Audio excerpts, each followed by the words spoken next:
आर्थिक विकास ने रफ्तार पकड़ी, हटी गरीबी, आय हुई तगड़ी। भारत पर दुनिया के भरोसे में आई मजबूती, मोदी की नीतियों से अर्थव्यवस्था छू रही बुलंदी। 2014 के पहले भारत तगड़े आर्थिक संकट से जूझ रहा था, खजाना खाली था और महंगाई अपने चरम पर थी। लेकिन महज 9 सालों में प्रधानमंत्री मोदी के मजबूत इरादों और प्रभावी नीतियों ने भारत को दुनिया की 5वीं सबसे बड़ी अर्थव्यवस्था बना दिया है। ये एक दिन में नहीं हुआ है, बल्कि प्रधानमंत्री नरेंद्र मोदी की आर्थिक नीतियों का नतीजा है कि बीते 9 सालों में भारत की सकल राष्ट्रीय आय दोगुनी हो गई है। जीएसटी, टैक्स सुधार, सिंगल विंडो सिस्टम, स्टार्टअप को बढ़ावा और ईज ऑफ डूइंग बिजनेस, ये सब वो कारण हैं जिन्होंने भारत की अर्थव्यवस्था को बड़ा उछाल दिया है। प्रधानमंत्री बनते ही श्री नरेंद्र मोदी ने हर भारतीय को आत्मनिर्भर भारत का सपना दिखाया। उनकी सभी नीतियां मेक इन इंडिया को बढ़ावा देने वाली हैं।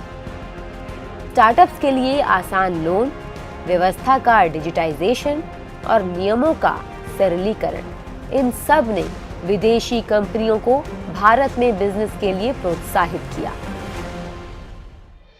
कोरोना महामारी के दौरान जब ये कहा जा रहा था कि अगर लॉकडाउन हुआ तो भारत में लोग बीमारी से नहीं बल्कि भूख से मरेंगे, लेकिन प्रधानमंत्री मोदी ने दिखा दिया कि अगर इच्छा शक्ति हो तो आपदा भी अवसर बन सकती है।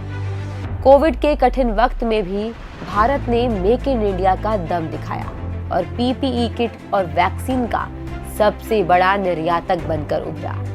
कोविड के बाद जहां पूरी दुनिया रिसेशन के दौर से गुजर रही है, भारतीय अर्थव्यवस्था बुलंदी पर है।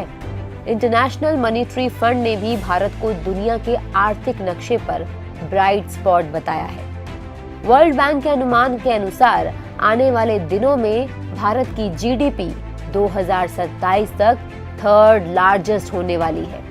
अगर 2014 के पहले से तुलना करें तो महंगाई दर अपने न्यूनतम स्तर पर है। रोजमर्रा की जरूरी चीजों पर महंगाई लगातार कम हुई है। प्रधानमंत्री नरेंद्र मोदी की मेक इन इंडिया और आत्मनिर्भर भारत की पहल देश के मैन्युफैक्चरिंग सेक्टर में क्रांतिकारी बदलाव लेकर आया है। इससे भारत के निर्यात में काफी बढ़ोतरी हुई है। प्रोडक्शन लिंक्ड इंसेंटिव्स यानी कि पीएलआई स्कीम्स ने अर्थव्यवस्था के कई क्षेत्रों को पूरी तरह से बदल दिया है। पहले जो भारत मोबाइल फोन का नेट इंपोर्टर था, वो अब उसका मैन्युफैक्चरिंग हब बन गया है। आज बड़ी संख्या में मोबाइल फोन निर्यात किए जा रहे हैं। अर्थव्यवस्था के 14 क्षेत्रों में पीएलआई योजना से लाखों रोजगार सृजित हुए हैं। इससे भारत की अर्थव्यवस्था तेज रफ्तार से आगे बढ़ रही है। निर्माताओं को प्रोत्साहन देकर भारत के विनिर्माण को बढ़ावा देने का ये एक महत्वपूर्ण प्रयास है। भारत का डिजिटल इकोनॉमी का सपना आज हकीकत बन चुका है।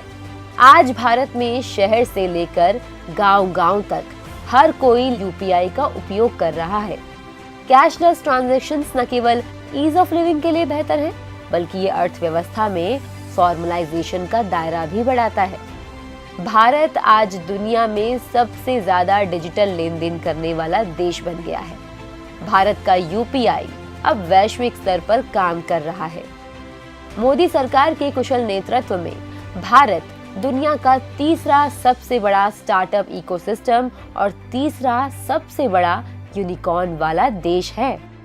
क्रय शक्ति समानता पीपीपी के मामले में भी भारत दुनिया की तीसरी सबसे बड़ी अर्थव्यवस्था है। फिनटेक अपनाने में भारत नंबर 1 पर है। आज भारत का 2022 से 2023 में अधिकतम शेयर बाजार रिटर्न है, जो अन्य देशों की तुलना में कहीं बेहतर है। कुल मिलाकर प्रधानमंत्री श्री नरेंद्र मोदी के नेतृत्व में भारत की अर्थव्यवस्था लगातार मजबूत हो रही है और भारत विश्व का आर्थिक पावर हाउस बनता जा रहा है।